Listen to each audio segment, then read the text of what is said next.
Good evening and welcome to tonight's driver's ed class.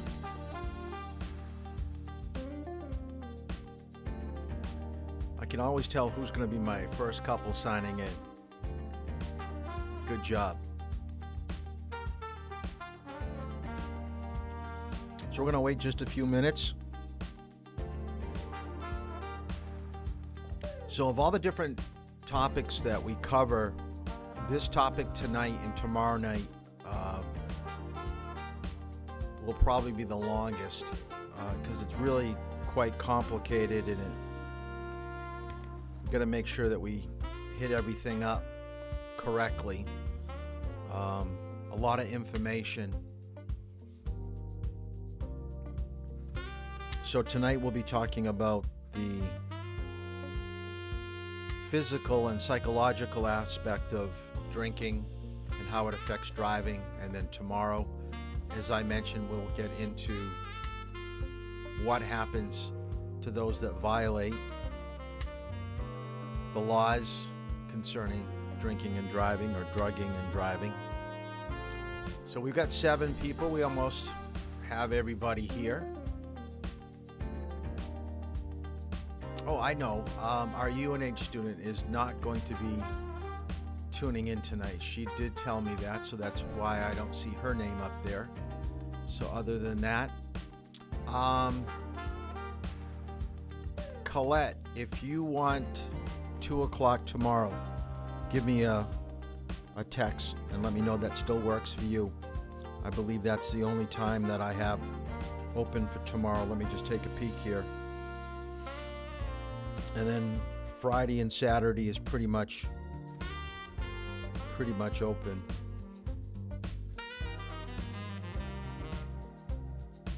Yeah, so Friday and Saturday, I do have openings. So we'll do that, and Monday too. So next week will be our. Oh, great, it works. Thanks, Colette. I know that we had spoken about it, so we'll go into that. Let's just turn down the music here just a little bit, because I think we have a full class, and we do. So let's get right down to business. Tonight and tomorrow night is a heavy note-taking class. Even though I had you read Chapter 18 in Responsible Driving on Alcohol and Drugs, it kind of gives you an overview about how the body, the mind, emotionally, how it messes with you with driving. But we're going to go just a little bit deeper. This is a subject that's kind of near and dear to my heart. For 5 years, I basically oversaw, that's still on. How come that is still on? There, I ended it. For about 5 years, I ran the first offender program here in the state of New Hampshire for drinking and driving. It's an educational course that people have to participate in order to get their license back. I am so excited that the state of New Hampshire, in the new manual that just came out 2 years ago, has finally indicated the requirement about this class to take. I had been teaching for 25 years, ranting and raving that people need to know that you do not get your license back after a DWI unless you take an education course. So let me put things in perspective for you about this educational course before we get into this. And this is why I want to spend a little bit of time today and tomorrow on it, is that at the age of 18, you guys can go and get your license without a driver's ed program. But one of the requirements is that you have to be participating in a driver's ed class in order to get your license at 16 or 17. If you do not comply with what the state requires and do what I ask you to do, you don't get a certificate. You do not complete the driver's ed program, so you're going to have to wait for your driver's license. The same thing can be said for people that are caught drinking and driving. A lot of people just think they pay a fine, they lose their license for 3 months, 6 months, whatever the courts say, and then they get their license back. That is not the case. That is not the case. They are very, very strict, more so than I am. And this is why I request you to do your work, because I know when you get in other situations in life, if you don't do it, you're going to get in a lot of trouble. So what I've done is I want you to get out a piece of paper and I want you to draw two circles. In one of the circles, I want you to put the word driving, and in the other circle, I want you to put the word drinking. All right? So we're going to start off that way. As we just mentioned, you can start legally driving in the state of New Hampshire at 16. Now, in some states, it can be 15, it can be 14 and a half. New York can be 17 and a half.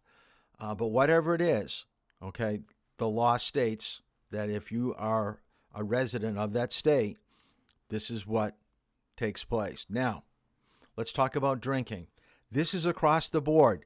It's not every state can make up what they want. So write this down. The age of 21 is legal consumption of alcohol. Legal consumption. Now, we're not talking about driving right now. We're talking about purchasing and consuming alcohol.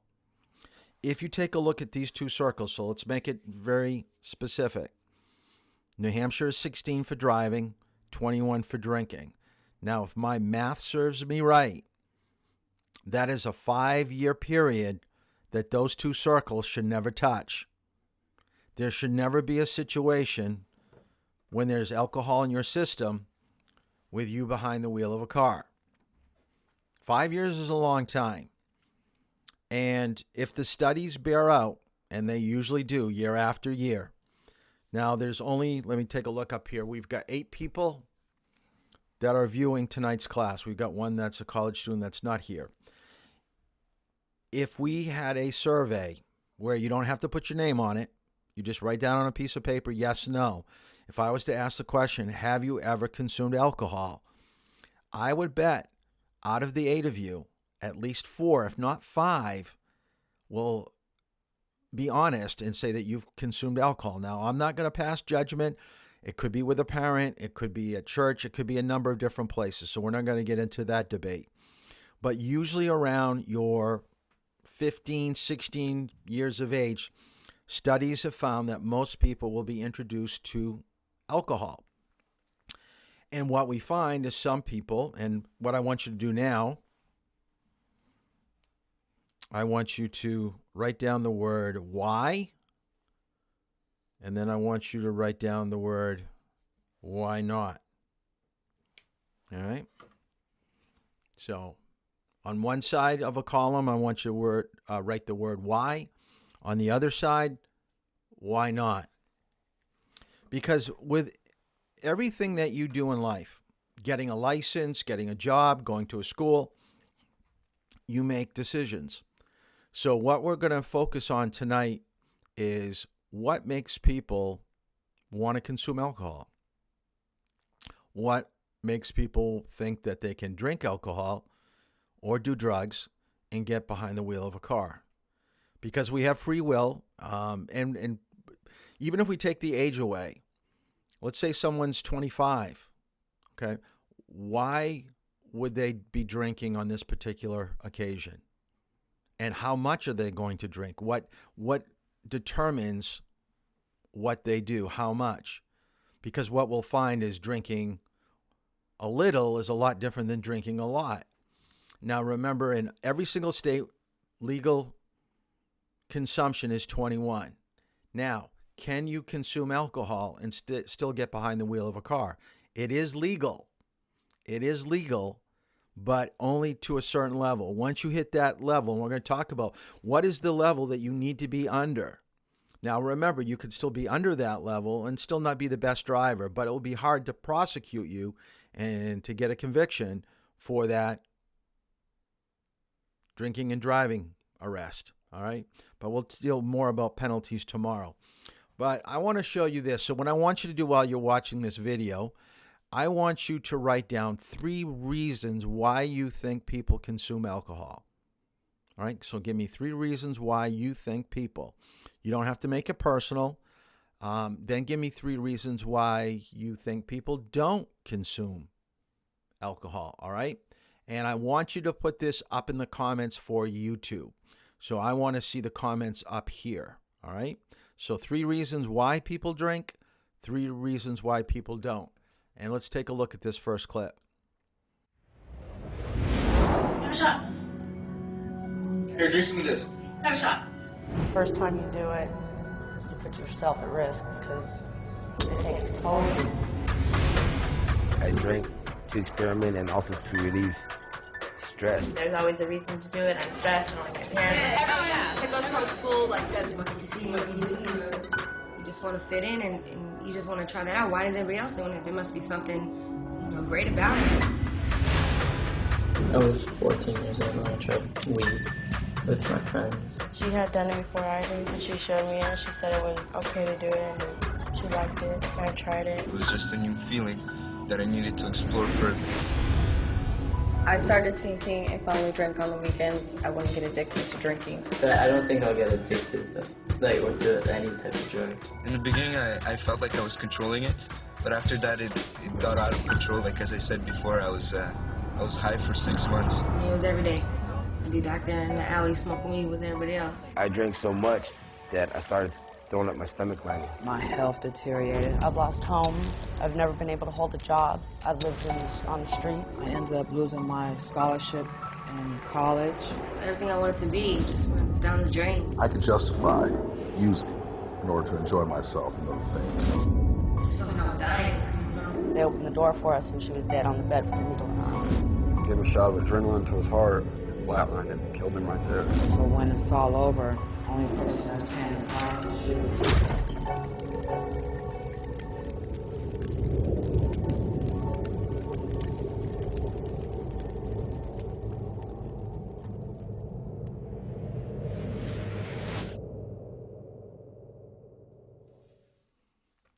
So I want you to remember, put up the comments why you think people drink and why they don't drink.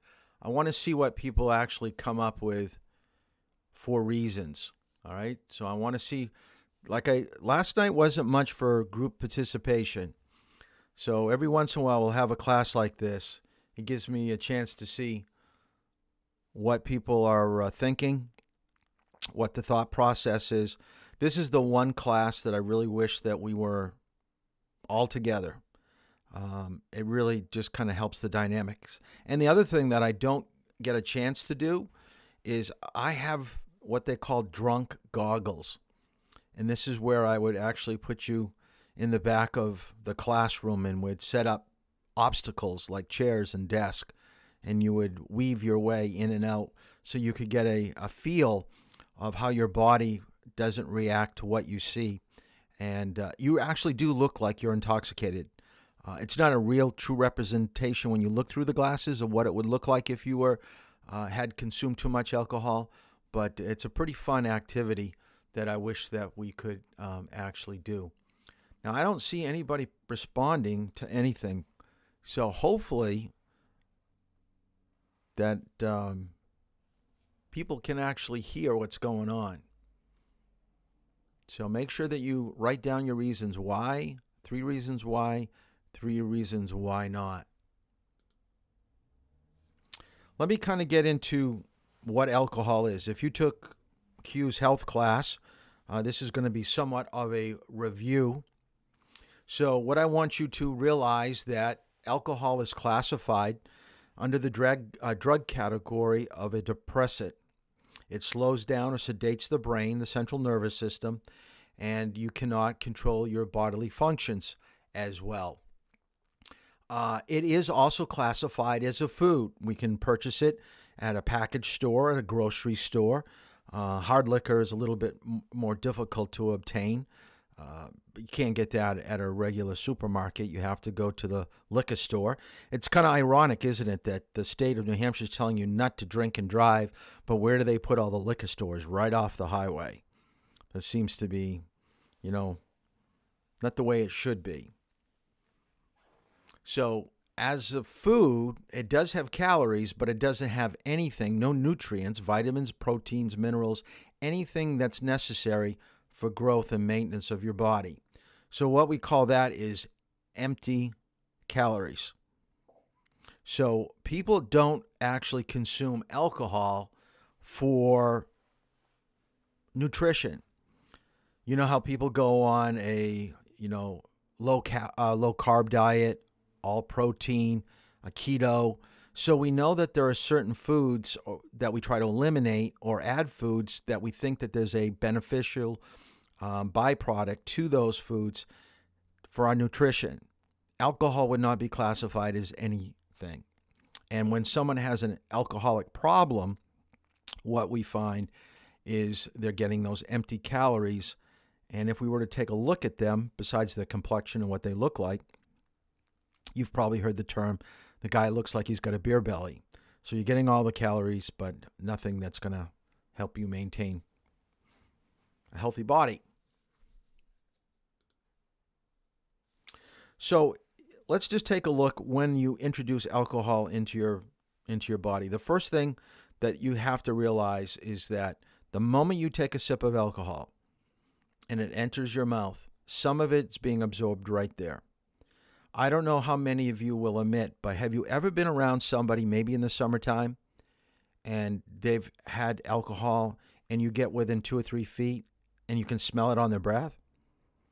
This is why a lot of high school kids don't, if they're experimenting with alcohol, don't go around their parents or around adults, because they know, I'm going to get caught. Or they try to mask the odor of alcohol with a whole bunch of different funky things in their mouth, like gum, peanut butter, onions. I've heard of people just chewing onions. It's always a dead giveaway. If you're coming home late at night, like at 11:30, 12 o'clock, and you reek like peanut butter or you reek like an onion, I think your parents are going to realize you're trying to hide something that's going on. Okay, you're not going to be eating, a large onion or a peanut butter sandwich that late at night. So once it goes down the mouth and down the esophagus, it goes into the stomach. Once it's in the stomach, that is where the effects of alcohol are going to start to take place. Now, what I want you to write down is the term pyloric valve. I want you to have this basic understanding, is that think of the stomach as a holding tank, and at the bottom of the tank is this door, this valve, the pyloric valve. The minute that valve opens up and alcohol goes into your small intestines, that alcohol is now getting pushed through the rest of your body. Now, you've probably heard of incidents where people have had alcohol poisoning, and what they do is they take people to the hospital and they try to make them throw up. They want to get alcohol out of their body through the stomach. But once it's in the small intestines, there's not much a hospital can do. All right. So a lot of times people will have their stomach pumped so the alcohol doesn't start getting through the bloodstream. But sometimes people don't, throw up, and sometimes they get the whole, the whole package. Whatever they drank, whether it be, 5, 6 cans of beer or a couple glasses of wine or whatever it is, that alcohol is now on its way throughout your body. So the small intestines is really where the alcohol goes through the walls of your intestine and into the bloodstream. And then once in the bloodstream, it takes it to all parts of the body, like the brain, the heart, and the liver. So the thing that I want you to remember from this chart is the two things, is that once it's in the stomach, we want to try to get it out. Once it's with the liver oxidizes or burns up alcohol. So write down, oxidation means to burn up.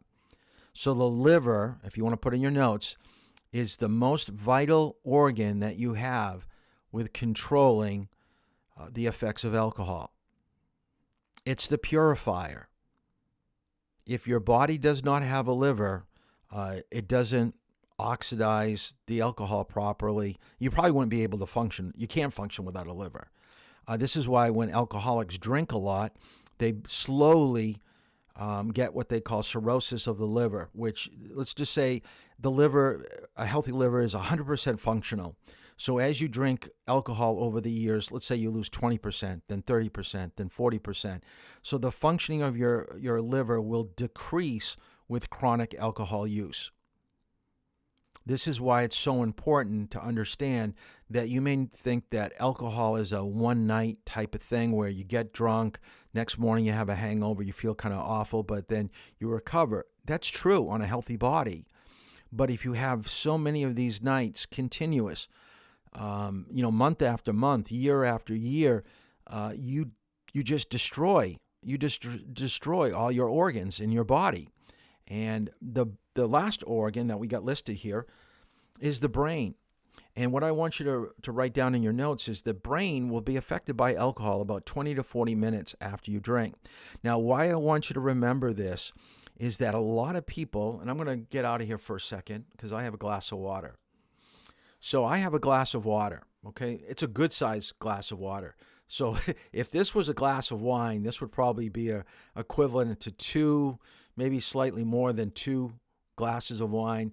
This would equate to maybe 1 beer, possibly. But if this was like vodka, I wouldn't be able to talk in complete class tonight. This would actually, if this was straight vodka, I'd be on the ground. This would be the equivalent of probably, 9 or 10 shots at least of hard liquor, maybe more. It would not it would not go over well. So the brain, the thing is people start mixing drinks with their favorite substance like soda, juice, you name it. They're putting it in alcohol now. And if you were to drink this straight up real quick, you don't, like I said, you don't feel the effects for 20 to 40 minutes. So you could be at a party and just finish what you've got in your glass, and you don't think you're that bad. But now you're out in the car a half hour later, and you're starting to see the road just kind of go up to the left and down to the right, and it just kind of, starts to rock a little bit, and you go, whoa, that drink really hit me. That's what makes drinking and driving so dangerous, is that you just don't know how your body is going to be affected by it. The other thing I want you to write down is that a young person's body has no experience with drinking. So when you start to experiment, you do start to try alcohol, you're going to feel the effects a little bit quicker, a little bit earlier than someone that's in their 20s or 30s. And it also wreaks havoc on your organs a lot more than it does when you're starting to drink late in your 20s, early in your 30s. So a lot of people came up with a lot of good things. I see peer pressure. I see addiction, why people don't. Disliking it, wants to stay sober. People are going to drive. I think I saw religious reasons is really good. Don't like the taste of it or don't like it. These are all great reasons why and why not. But I want you to really think about this once again, is that you're going to be faced with decisions. And the thing to remember about peer pressure is not only positive, but it can be negative. You want to surround yourself with people that are going to support your belief system, that want to hold you accountable and not get you down the road of destruction. So always be around people that you trust and know, and we'll talk more about that in a moment. But at some point in your life, and it may not have happened already, because I'm not going to ask you personally, and I'm certainly not going to ask you to put it on comments here on YouTube about any experience that you have with drinking or drugs. But I will tell you that if you haven't tried alcohol or drugs, you probably know friends that have. You've probably seen how they've acted and some of the ill effects of it. So hopefully you will learn from them. I will make this a little bit personal, so I'll tell you a little story about myself to put things in perspective, and maybe your parents have shared with you as you're getting older of, why you shouldn't be doing things and kind of learn from their mistakes. But so I'll share you a little story about myself, is that I come from a family that is very religious, and my parents have never consumed alcohol. Not even a sip of it. Not at a wedding, not at a funeral, not at a Christmas party. I have never seen my parents put a glass of alcohol up to their lips to drink. There has never been a drop of alcohol in my family's home. So when I was in high school, I played sports. I was around people that were pretty popular. And And the peer pressure was pushing to try alcohol at a very young age. So curiosity got the best of me. And when I was a sophomore in high school, I can remember where I was, who I was with. I can remember what I had to drink. My first drink was a drink of beer, and I absolutely hated it. Did not like it at all. I can remember I got halfway through, and I thought to myself, this stuff is so nasty, that I actually tipped the bottle over so it would spill out, and I wouldn't have to finish it, and they wouldn't know anything other than I was careless.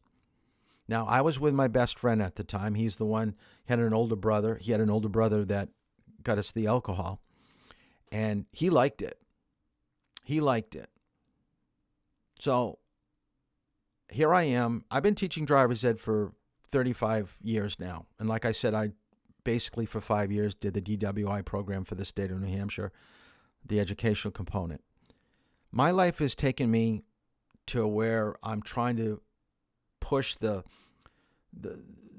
process of being smart and wise behind the wheel. Don't put yourself in situations that are going to cause harm to you, to others, or have any legal consequences. And the question, if we were in class, that I would ask you, it's going to, because we have a time delay, I'm not going to wait for you to answer this. I usually ask people, here I am teaching students not to drink and drive, be responsible. Where do you think my best friend from high school is in regards to his life and drinking? And I drink seldom right now. I'm not going to say that I don't ever drink, but it's very rare. I like some types of wine and beer, but for the most part, I'm not a drinker. But my best friend in high school became an alcoholic, and he died in his 30s, and he died from alcoholism. He actually, the rumor has it, is that he passed out and he drowned on his own vomit. That's what happened to him. So you just never know when you start where your life is going to take you. And what I usually tell people when they were in this alcohol course is that every alcoholic started with one drink. Think about it. You don't become an addict. You don't become an alcoholic unless you try it. There has to be a beginning.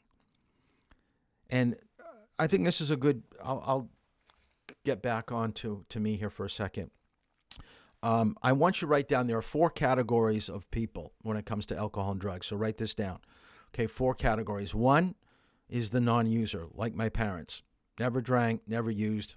Okay, they never would. Okay, so those are non-users. That's category number 1. Second category I want you to write down is social. These are people that may have 1, 2 drinks. They started when they were 21, when they were legal. They may have tried it. Parents may have gave them a sip or 2, but for the most part, they really didn't drink at all in high school or college. But now they're out with friends and they know it's legal, so they're being responsible about it. Then there's the third category, which is the problem drinker. And these are the people that drink more than they should. So these people may have DWIs, they may have car crashes, they may have been expelled from school, expelled from work, got into arguments with family and friends.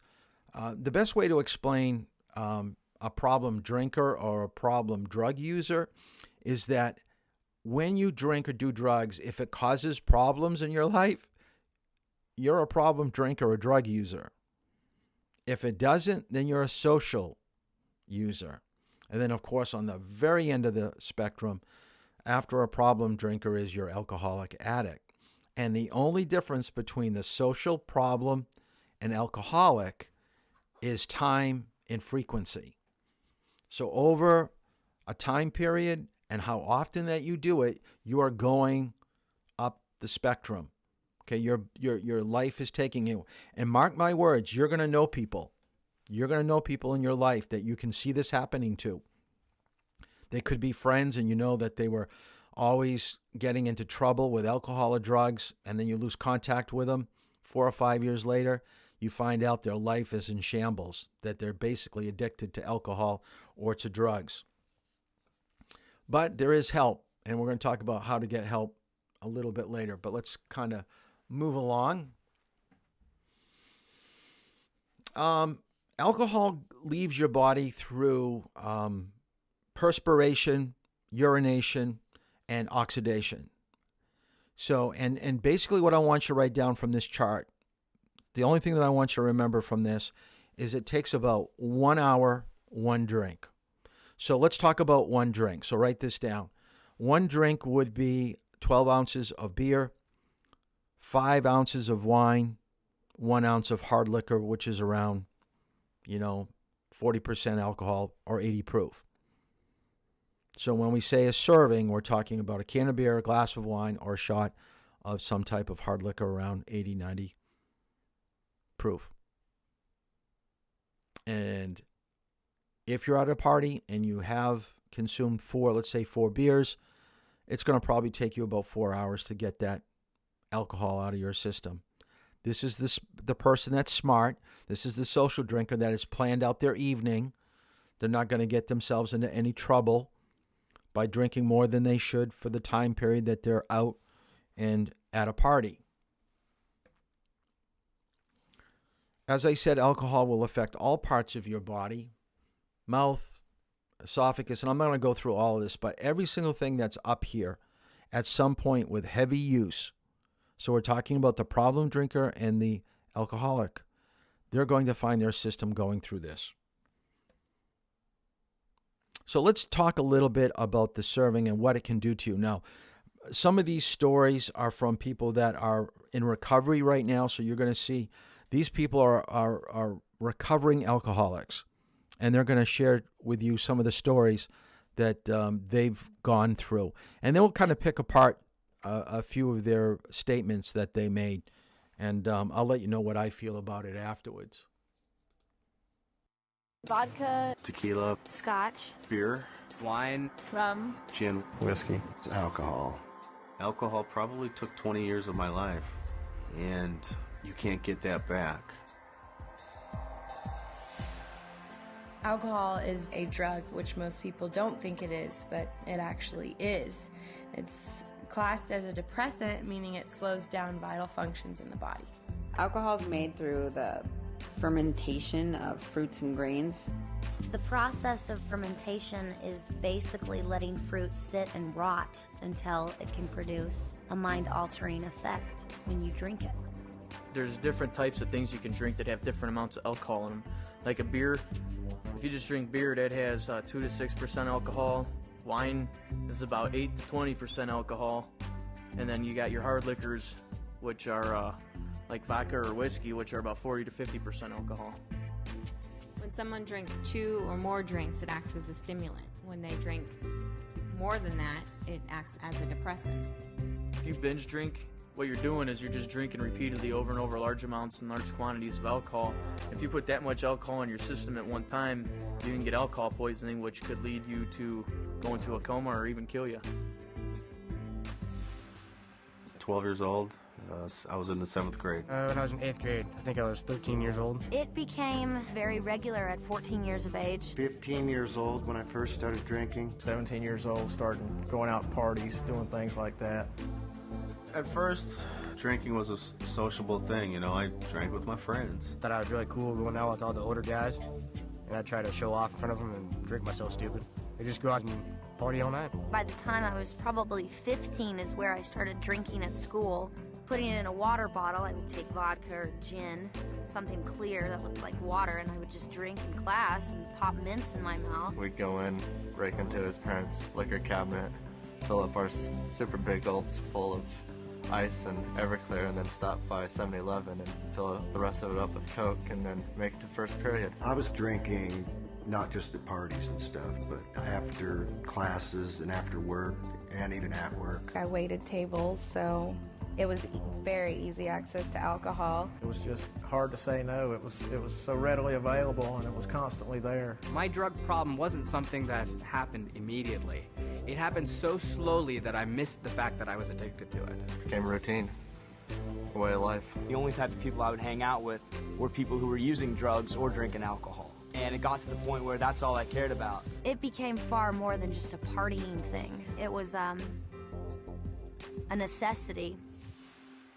Without having alcohol in me, I could not function. I kind of became a loner because all I ever wanted to do was just drink and drink and drink. It felt like it was my only friend. Felt like that it was always there for me somewhere.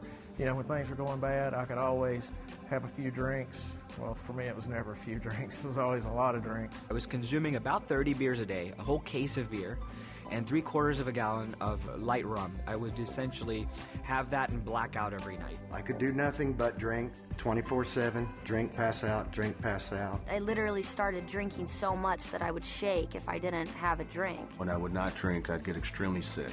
Deathly sick. Just really achy all over, and you have headaches, and you're so dehydrated that you have no energy. Alcohol had been, in and out my body so much that it had tore away some of the lining of my esophagus, and blood was creeping in. I was a physical disaster. I was that far in my addiction of physical withdrawal that when I shut that alcohol intake off, my body tried to shut down. The actual withdrawal from alcohol can kill you, for one thing, if it's too intense. Your body has no vitamins, or is dehydrated, and you can have DTs, you can seizure to death. It's terrible. I got a phone call, that my father was in the hospital and that he was really, really sick, and that he wasn't going to make it. So the next day I got on a plane to go home, and my only way to confront this was to drink alcohol. So I showed up at the airport pretty drunk, and my family, saw me there, and, they didn't know what to say. The worst thing about it is that my father was kept conscious so that he could see me before he passed away. But instead of disgracing his memory, they'd put him on life support. I had gotten kicked out of this bar for fighting. I was beyond drunk, and I was attacked and raped. And I went home, and I stayed in my apartment for a week. My mom would come knocking on the door. I'd pretend I wasn't home. I felt like it was my fault. I was the one that was at that bar. I was the one that was getting drunk. I went home, and I had a roommate. And for some reason, we got into an argument, which resulted in a fight, and the cops got called. I blacked out for part of it, so I couldn't figure out why I was waking up in jail. I drank some beer there at the bar inside the airport. I just ordered another beer and put my backpack on and started walking through the terminal smoking a cigarette. I didn't care what I was supposed to be doing, and I ended up getting a fight with the police there at the airport, and I woke up in jail. I had staples in my head. In the military, I woke up and I actually had to crawl on my hands and knees off the flight deck of the carrier because I couldn't walk, and then I got discharged from that and lost a girlfriend and a kid and my whole life. I drank to blackout one night. Well, sometime about an hour later, I got back up. I went to my bedroom. My wife wasn't there. I went to the girls' bedroom, and they were all in the bed together, basically hiding from me through a blackout. And I decided right then that I couldn't stay there anymore. I was afraid I was going to hurt someone at a blackout.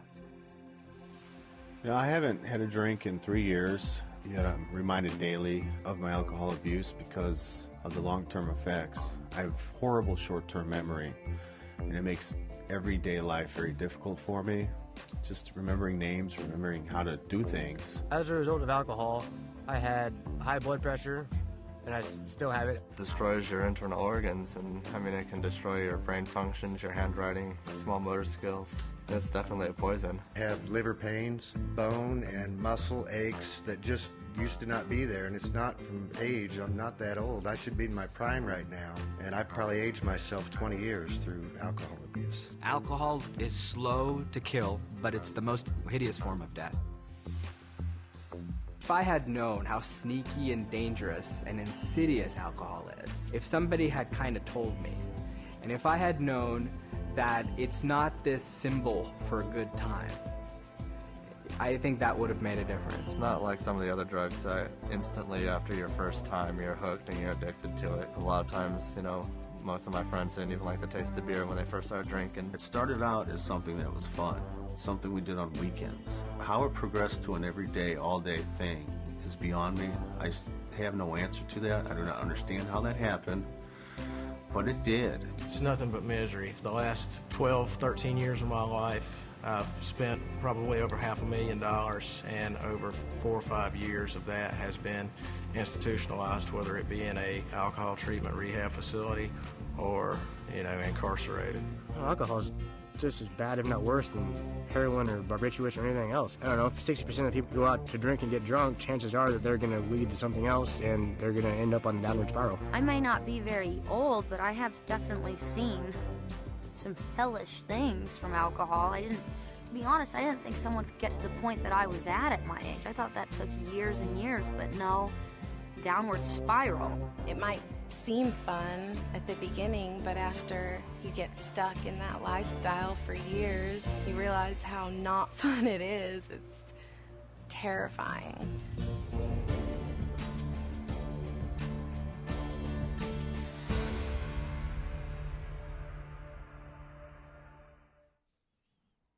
I think one of the most telling things that was said is the woman at the very end says it started out as fun, but after all these years, it's just not fun anymore. The other comment that really took me when I first viewed this video was the individual, it was a male, that said, if someone would have only told me about how bad this really was. And I was thinking, what were you doing, living under a rock? You don't understand what alcohol and drugs can do to you? You didn't go through a school system, through a health class? You didn't go through a driver's ed program? You haven't seen from friends what they were going through? That's kind of a cop-out. How about the guy that was so afraid that he was going to beat his wife and his kids? That's when he realized maybe he's got a problem because of a blackout. Can you imagine being in a family like that? Now, the thing that I have to remember, and I don't want to be insensitive, because I teach this section every class. Every driver's ed class that I've ever taught has a section on alcohol and drugs. And I know by percentage-wise, there are people that take my class that know family members that have drinking problems and have done some pretty stupid stuff under the influence of alcohol and drugs. So I don't want to be insensitive, and I don't want to be disparaging what may be going on in your life. But that's just to let you know that's not normal. That's not normal. It's not the way that it should be. How about the girl that was at a bar and she was sexually assaulted? Do you know in a college campus, especially among freshmen, the freshman year, that 80 to 90% of all attacks, sexual and non-attacks, or non-sexual, I should say, alcohol or drugs were involved. The other 10 or 20 was probably just kids that just didn't like each other and they got into fights. But if you're going to be in a physical fight or be physically or sexually assaulted, I bet you alcohol and drugs were involved. So be very careful of the situations that you put yourself into.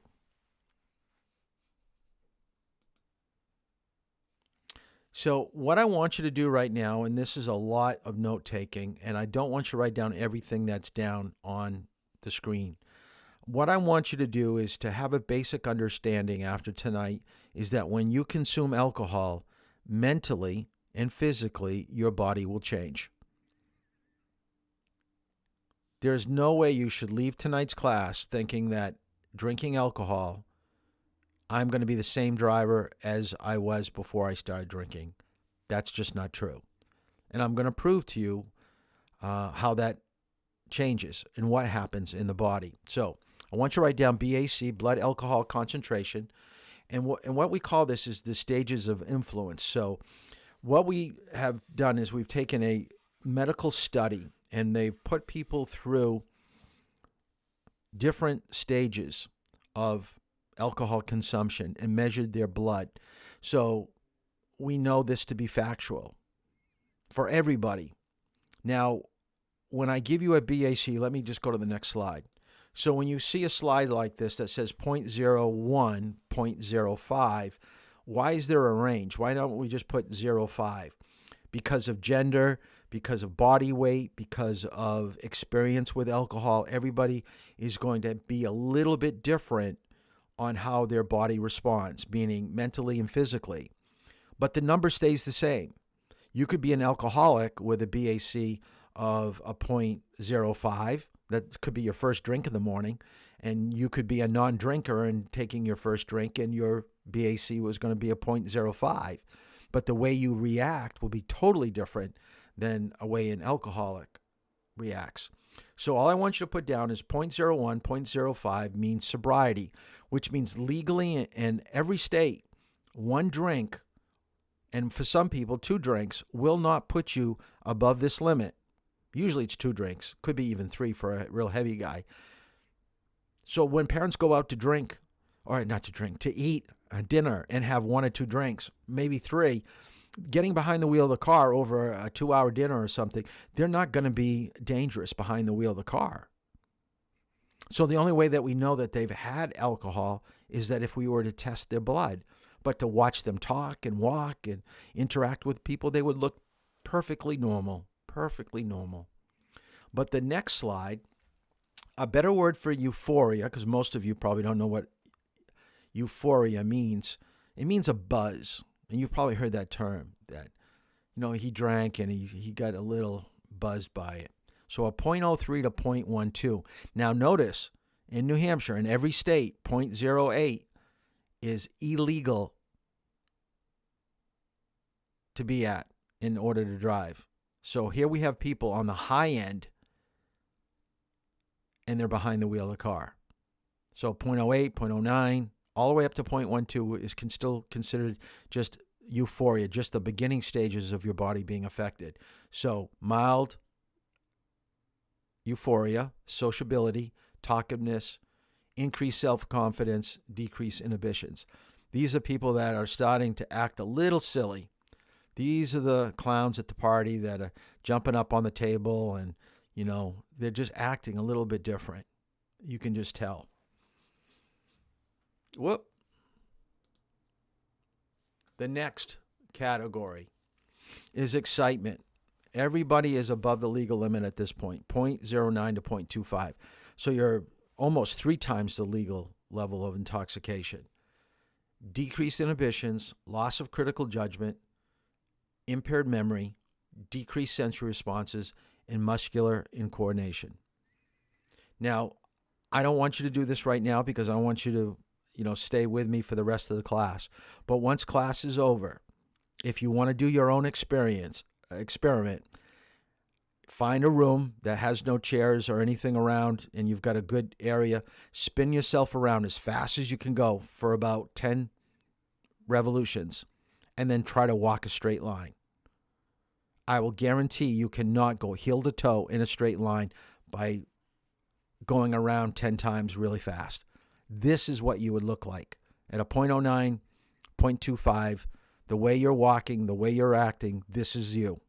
So if you want to know what you're going to look like, do that experiment. Spin yourself around and try to walk.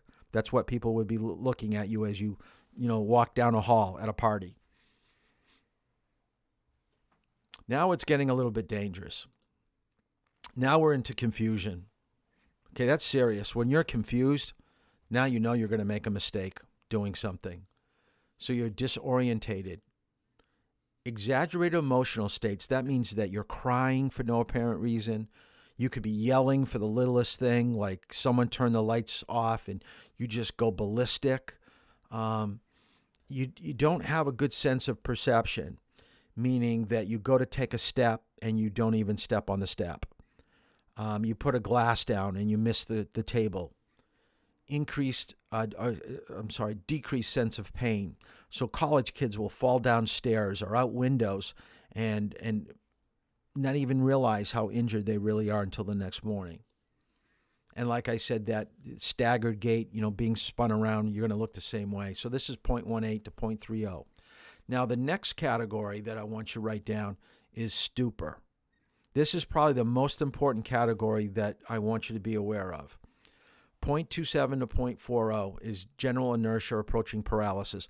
This means that you're drinking and you're sitting down and now you're not moving, meaning that you can't stand up, you can't lift your arms, you can't lift your feet, you don't respond to your name.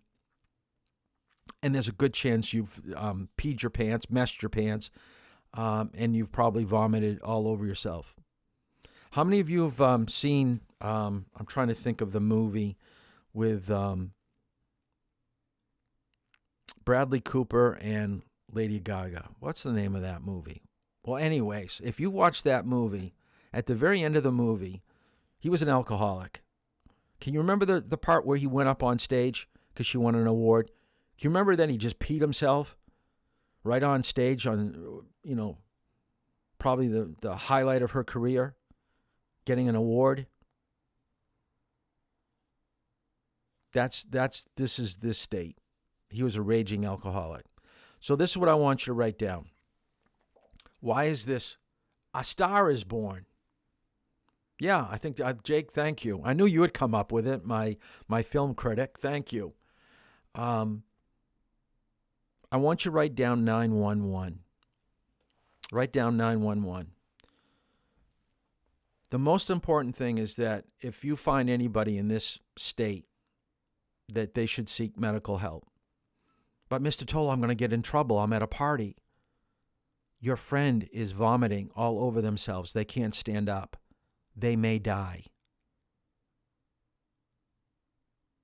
Be the real person that you need to be, and be a friend and get help. I don't think I have it in this slide. I think I'll have it for tomorrow's slide. But there was a real famous case 2 years ago at Penn State University where a freshman, thought he wanted to be like, everybody else on campus. And they were at a party, at a fraternity, and he just drank, and he passed out at the bottom of the steps. And all during the night, people would step over him, and they would probably just kind of laugh, here's a guy, young freshman, drunk out of his mind, ha, ha, ha, he's going to have a hangover tomorrow.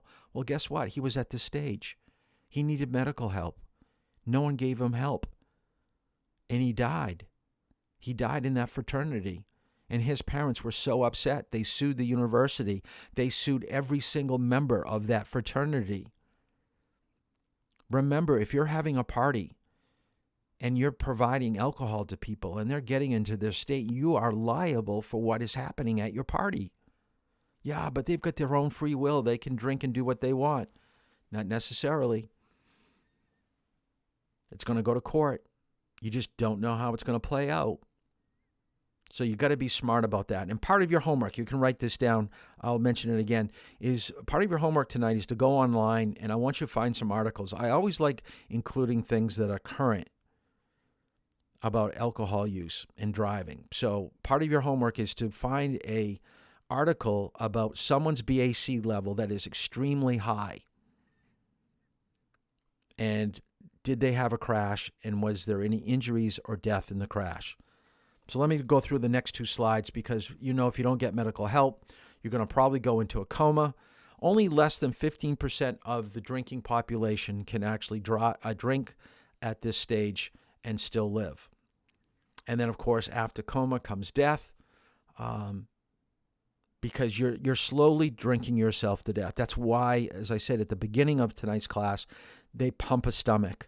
They want to get it away from your body, away from the small intestines, because once it's in the small intestines, you're getting the full blast of that alcohol. And it's just dripping into your bloodstream and slowly sedating your body to slow itself down to where the heart just does not beat, the lungs do not take in air. And it's a horrible, horrible way to die. And a lot of people will tell you that coming off alcohol addiction is sometimes more difficult than coming off a heroin addiction. Okay, it could be like hell for 3 or 4 days on heroin, but then your body is free of it. But alcohol, it could take weeks. So here's one of the, I told you you find an article. So here's an article that I found many, many years ago. You can see this is in 2010, so it's 11 years old. This woman has the highest BAC level on record in South Dakota. Now, I don't think she was driving at the time. I think that she drove someplace and passed out, and then her BAC level continued to climb. But I do not believe she was behind the wheel, because if you take a look at the article in the second paragraph, I believe the second sentence, her BAC level was 0.70. Most people would have died at that point. Okay, but she is a raging alcoholic. The other thing that I want us to discuss and to look into for tomorrow is, what do we do with a person like this? Here she was arrested. She was brought down to the police station. She was arrested and then she was released on bail. Guess what she did in the next week? She went out and she drank and she drove again. But this time she stole a vehicle. So one of the problems that we have in society is, what do we do with people that just don't learn from their mistakes? That they continue to do things over and over again, and they could care less about the laws, about the general public. Because I will guarantee you, if she hasn't already, this person is on her way to either kill herself in a car or to kill somebody else. And it would be a shame if it was somebody else. It's always a shame to read of the innocent people that are injured and die in car crashes. And we're going to see such a person in just a moment. We're going to see her story. Innocent driver, out with friends, college student, hit by a drunk driver. Her life has been changed forever.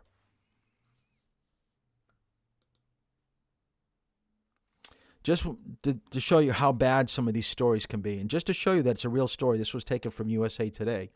I'm going to read this one. A drunken driver hit a phone pole support wire that decapitated his passenger. He then drove 12 miles to his home, slept in his bloody clothes, leaving the headless body in his truck. How sad is that?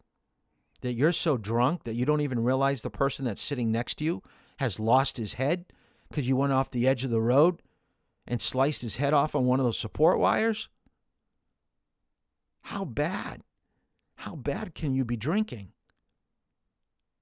and still be able to get home? He was asleep at home. They had to knock on his door. They found the blood leading up to his home, to his garage.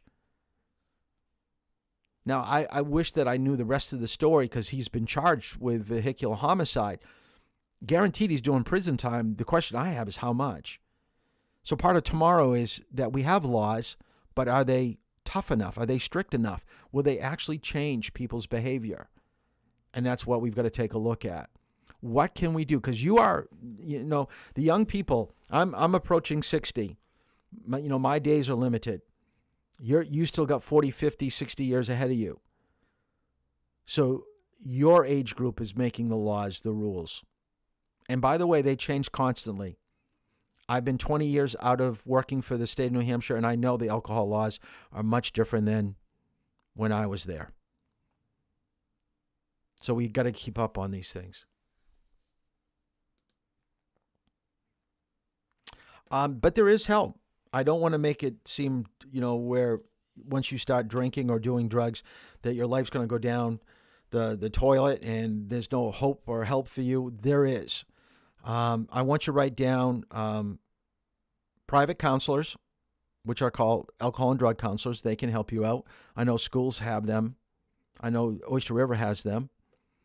There's AA and NA, Alcohol Anonymous and Narcotics Anonymous. There are private counselors in rehab centers. There are other support groups that are slightly different than AA and NA that can help you. But basically, it's to show you that a life without alcohol or drugs is possible if you put things into practice, which basically mean is staying away from things that are going to trip you up. For an alcoholic to think that he's going to go to a bar and drink club soda or a lemonade, it's going to be too tempting. Stay away from things that are going to trigger you. People that always drink at sporting events, just don't go to sporting events anymore. You got to stay away from them now. You learn how to change your life. And by changing it, it usually does get better. Let me just show you a quick rundown of this guy. I started drinking on a daily basis when I was about 14 years old. I had drank alcohol a few times before that, but I started drinking every day in the 9th grade of high school. And I finally left home when I was 16 years old. I just left home, went to Daytona Beach, and stayed there until I turned 17, and I joined the military. I did good. I made rank. I actually went through my first rehab when I was 21 years old. I was about 8 months shy of getting out of the Navy. So drinking definitely, I was good at it. It helped relieve these problems that I had. I could close the doors, whatever. And this went on for years. For 26 years, I drank like that, morning till night. In the morning, it didn't really matter if the beer was cold or not. I just needed it. Sometimes I would just wake up. I think my body would wake me up, to be honest with you. But I would be shaken, and I would go out in the carport, or like I said, go to the refrigerator, grab at least 2 beers, and sometimes I would, the first one would come back up, but then after that it would stay down, and after about 3 or 4, then I could pour a cup of coffee, talk on the phone, start doing what I had to do. My rock bottom came when I was so afraid to drink anymore because I was having blackouts during the day. Couldn't remember talking to clients. I couldn't do finances. I couldn't run my business. I couldn't do anything. And, I just totally thought that I was a failure. I thought that I was no good for anything anymore.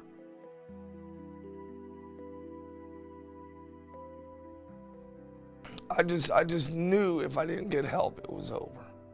That I would just go home and I would either drink myself to death or my wife would, it would be it. I was very emotionally unbalanced and I was a wreck. And that's how I knew it was it. I definitely hit my bottom. Turning point gave me the life I think I should have always had. They gave me assignments to do, which I worked on. The biggest thing I started doing was talking, was sharing what was going on with me and how I felt.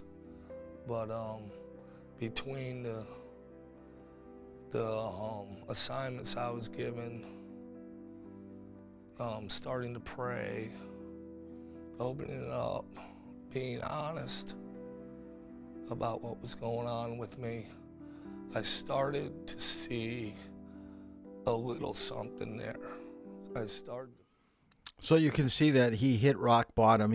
That his life was just, it wasn't going to end well. And he got into this agency, and like I said, they were to give him direction and guidance and to put something in play where he could see some positive changes in his life. So there is always hope. There's always hope for people that have a drinking or drug problem. We can't give up on these people, and I know we're going to be kind of hard tomorrow when we talk about law changes and how we're going to deal with people. But even though they've done some terrible, terrible things to others, we've got to try to show some kindness, some understanding, because it's the disease that is making them do this, and to help them turn their life around. All right. The one thing I did forget to show you is basically the physical aspect. So I'm going to show you about how the brain and the body is affected. I should have done this when we were talking about the BAC. So let's take a look at the brain and how the brain is going to react to this alcohol.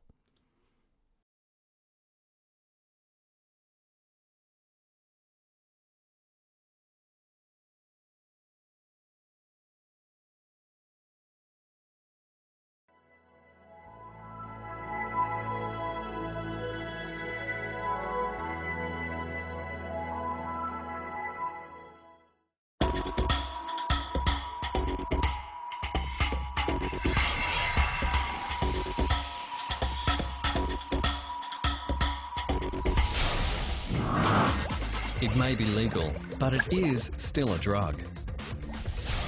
Be safe, be sensible, know your limit. Alcohol is a drug too. Think before you drink. Your body belongs to you. The purpose of this presentation is to help you understand the impact that alcohol has on your brain and the damage it can do. Our goal is to provide you with information which will enable you to make informed choices in relation to safe alcohol consumption. Did you know? Healthy people metabolize alcohol at a fairly consistent rate. As a rule of thumb, a person will eliminate 1 standard drink or 10 mils of alcohol per hour. And remember, it's not how many drinks you have, but how much alcohol you consume. Several factors influence this rate, including gender, age, height, weight, general health, the presence of food in the stomach, the concentration of alcohol in the drink, and prescription or illicit drugs taken by the person. It's the blood alcohol concentration, or BAC, which is the key to why we are affected by alcohol. Basically, your blood alcohol concentration is the relationship between the total amount of alcohol in your system divided by total body water, because alcohol is dissolved and diluted in water. So that's also why drinking lots of water with any alcohol consumption is a really good thing. The BAC and the effects of alcohol go up when the body is taking in alcohol faster than it can metabolize it. For example, if you binge drink and consume a 750ml bottle of rum or 3 bottles of wine, that's around 26 standard drinks, between 6 p.m. and 2 a.m, your body will need until sometime around 6 p.m. the next day to process and get rid of the alcohol. And that's why driving or operating equipment the next day is not only illegal, but just crazy, particularly when you consider what this is doing to your brain. Let me explain.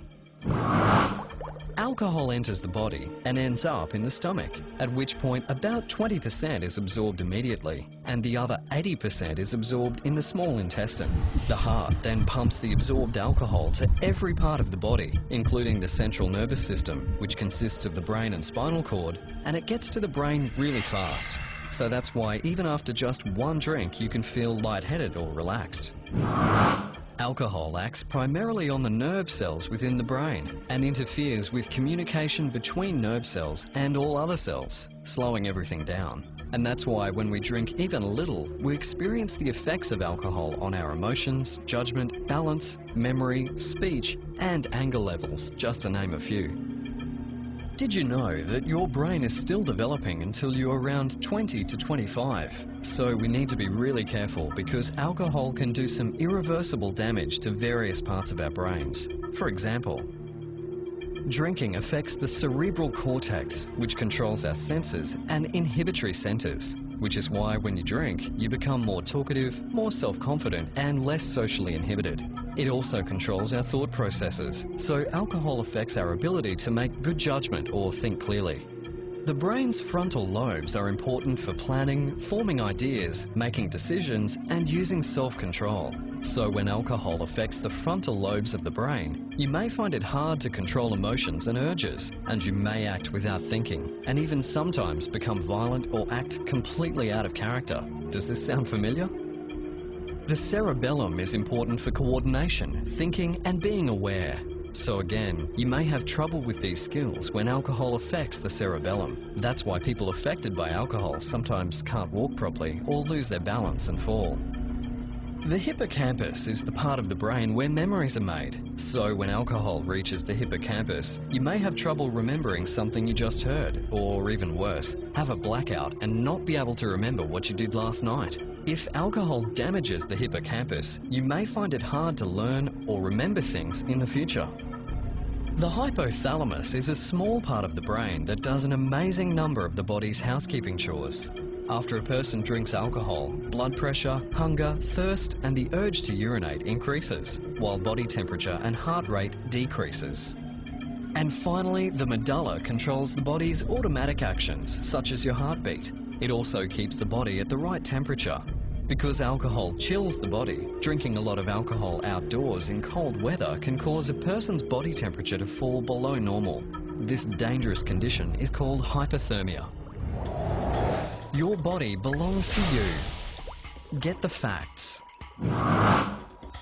Alcohol is unsafe for the developing brain. Alcohol can damage your brain forever. The long-term functioning and health of your brain depends on the choices you make today.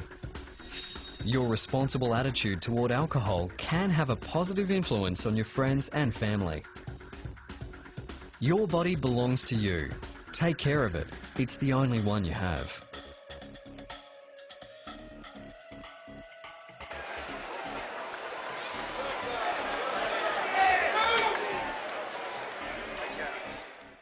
So that's a good overview of how alcohol affects the brain. Now, the next clip that I'm going to show you is the devastation of a young person getting behind the wheel of a car and drinking and trying to get home because he thinks that's his only option. I want you to write this down. In this day and age, there should never come a time where you feel that your only option is to get behind the wheel of the car to get home. When your parents were growing up, when I was growing up in high school, we didn't have Lyft. We didn't have Uber. So write that down. I'm sure someone would pay the Uber driver. I mean, you should have money. Hopefully, your parents have given you a little bit of, spending cash in case of an emergency. But I'm sure your parents would want you to call a taxi, call an Uber, call a Lyft. If you can't find a friend, someone who's sober. But you should never get behind the wheel of a car and say, this is my only option. I have to get home tonight. Sleep in the car. Sleep at your friend's house. There are so many options. But the problem is that if you've been drinking, you're not thinking clearly. And that's when you get behind the wheel of a car. Now, this is a story that happened years ago. And I'll tell you a little bit more about it once we watch the video. But it's called Jackie's Story. It's a little gruesome, so you may want to look away.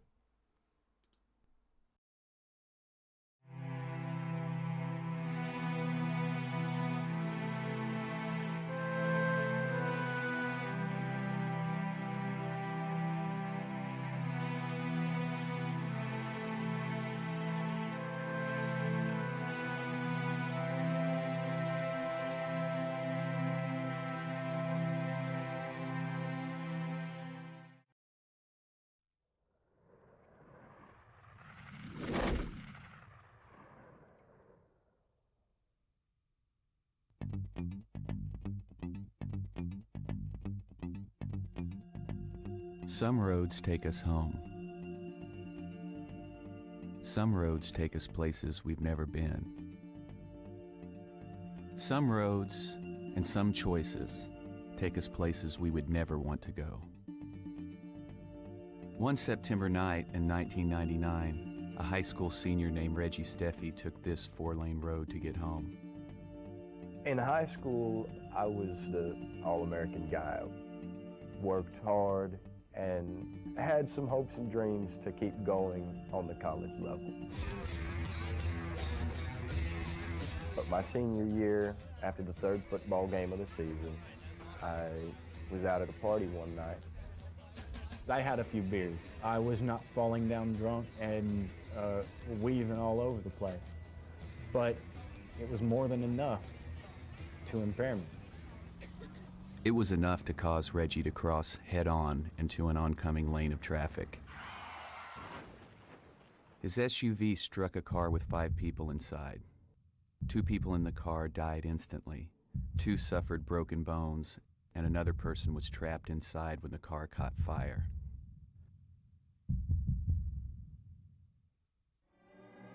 Other than a few bruises, Reggie wasn't hurt, but a blood test showed he had been drinking. He was tried and convicted for causing the deaths of 2 young women while he was driving drunk.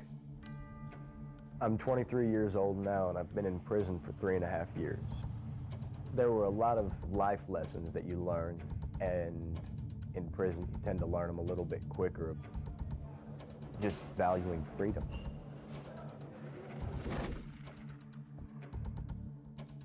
You don't have a telephone to call your mom or call your best friend. You don't have email to go back and forth and communicate instantly.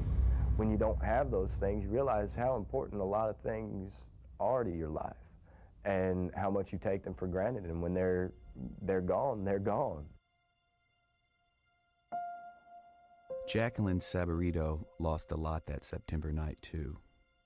She had come to Texas from her native Venezuela to improve her English. She was a passenger in the car that Reggie hit and was trapped in the burning wreckage. Somehow, she survived. Jackie lost her ears, her face, her hands, and her independence. She's had more than 50 operations.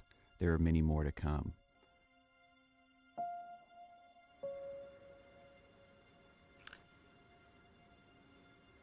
Sometimes the hardest thing for me to do in my life is fight with the depression, fight when I go out, and sometimes people look at me like an alien or something like that. The crash totally changed Jackie's life. She fights pain every day. People point at her and stare. Her plans for college and a career are on hold. And inside a Texas prison, Reggie Steffi faces a life he never expected.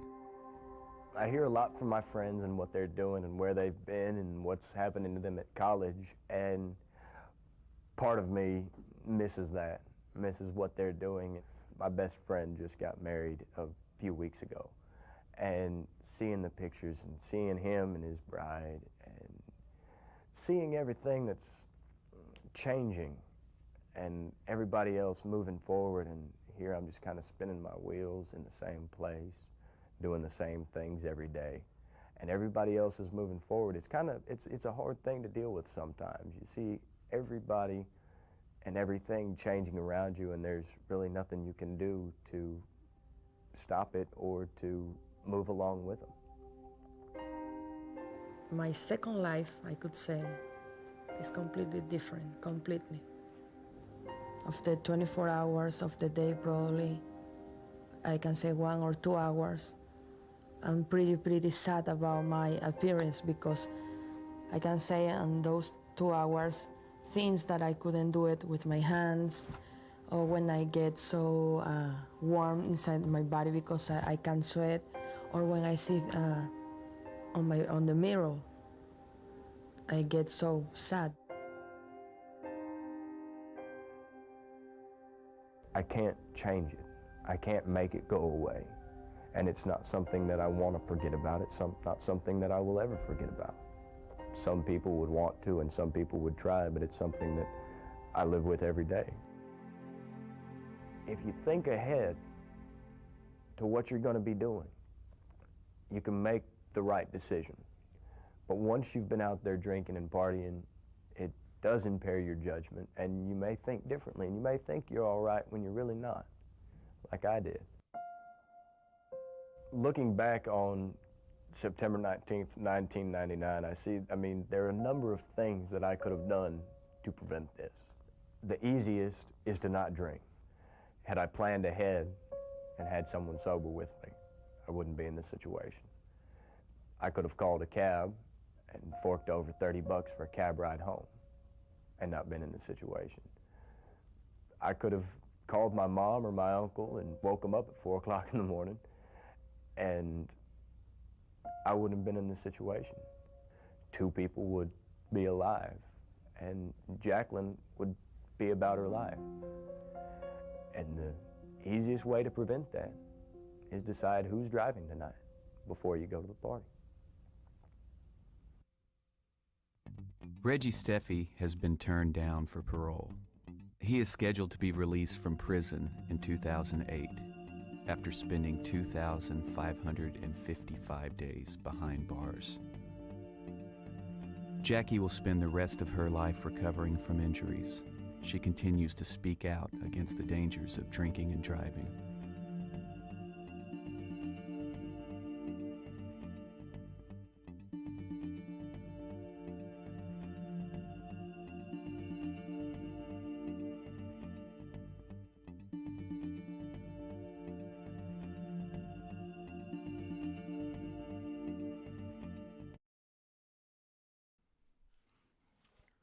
Hopefully this wasn't too traumatic for you. I told you that it was kind of gruesome, but I think it's one of the most powerful videos that I have shown over the years, and you can see that the incident happened in 1999, and I still keep it in my alcohol class here, because I think it speaks volumes of the insensitivity of a person that thinks that they can get behind the wheel of the car and get home. They don't think of anybody else but themselves. But of course, on hindsight, he thinks he could have done things differently. And I'll tell you right now that the laws have changed quite a bit in 21 years. 7 years in prison. Now, I think most of it has to do with him being a minor. But now we're finding juveniles being prosecuted as adults. And $20,000 in restitution, that's nothing.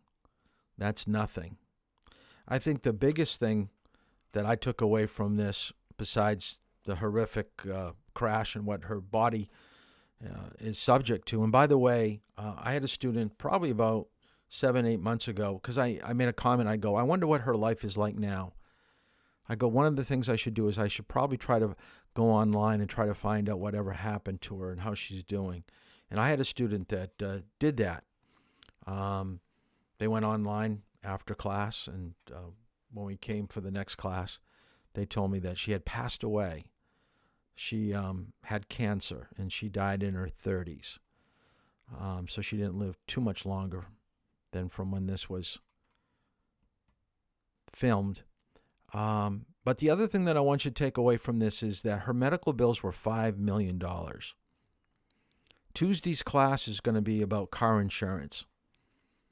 When you see a number like $5 million, those are her medical bills.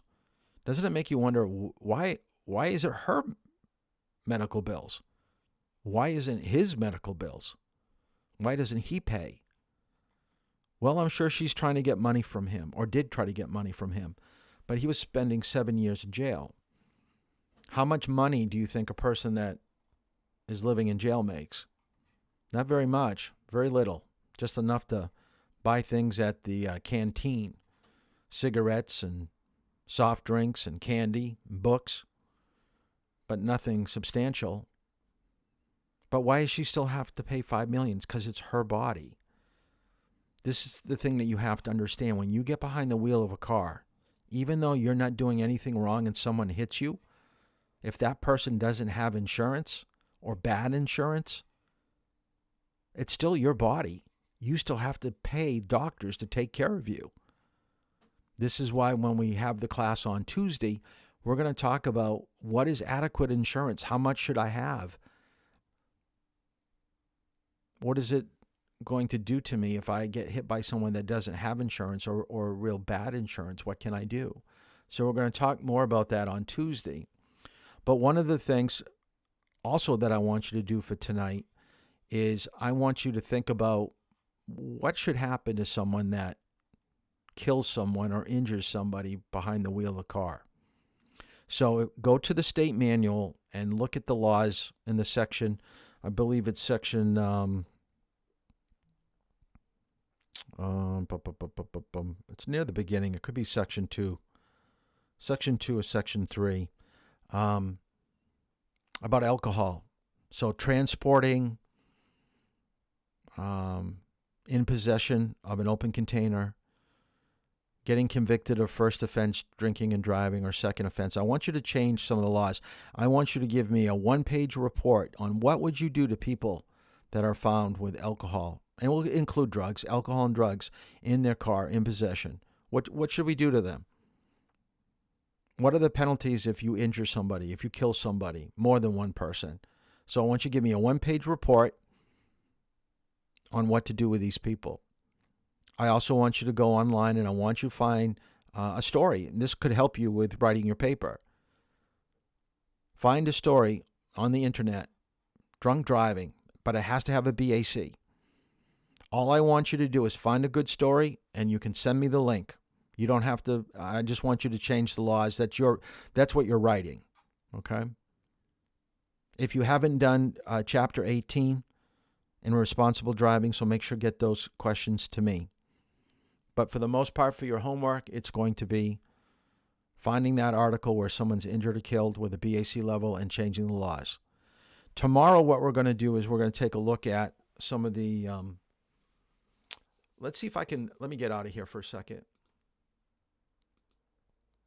I don't have this one downloaded, so I'm going to come back to this one tomorrow. But I want to show you in some different, this is how to get home. Texting, hashtag just drive. But I'm trying to find, there's a queue that I have about what other countries are doing. I got to go by this one by one, so I apologize. We're going to go through this tomorrow, but I want to get to what other countries are doing to give you some idea of what you can... oh, here we go.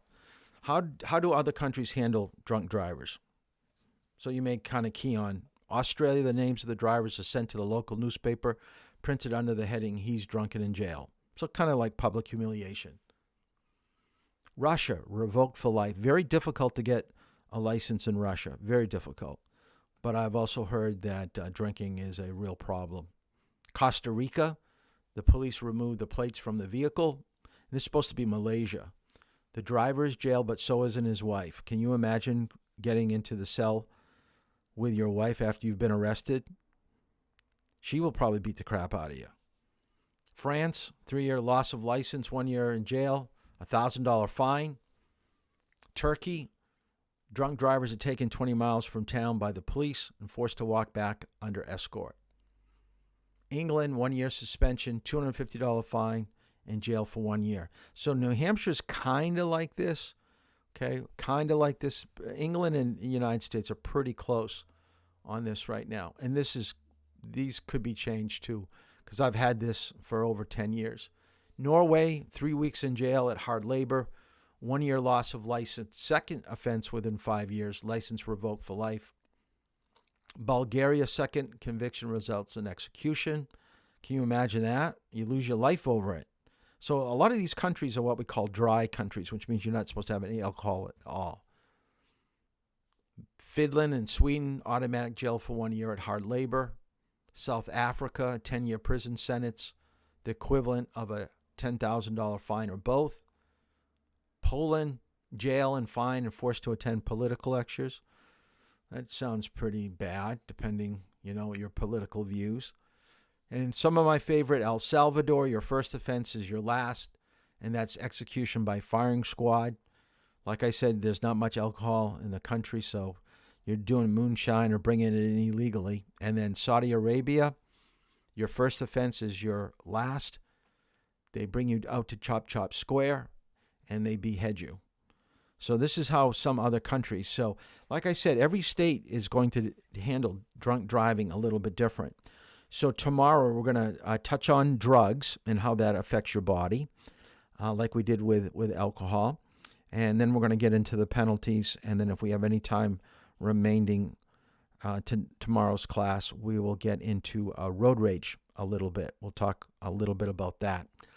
So basically that is it for tonight. We'll get back at all these things that we're going to talk about tomorrow that I skipped over here.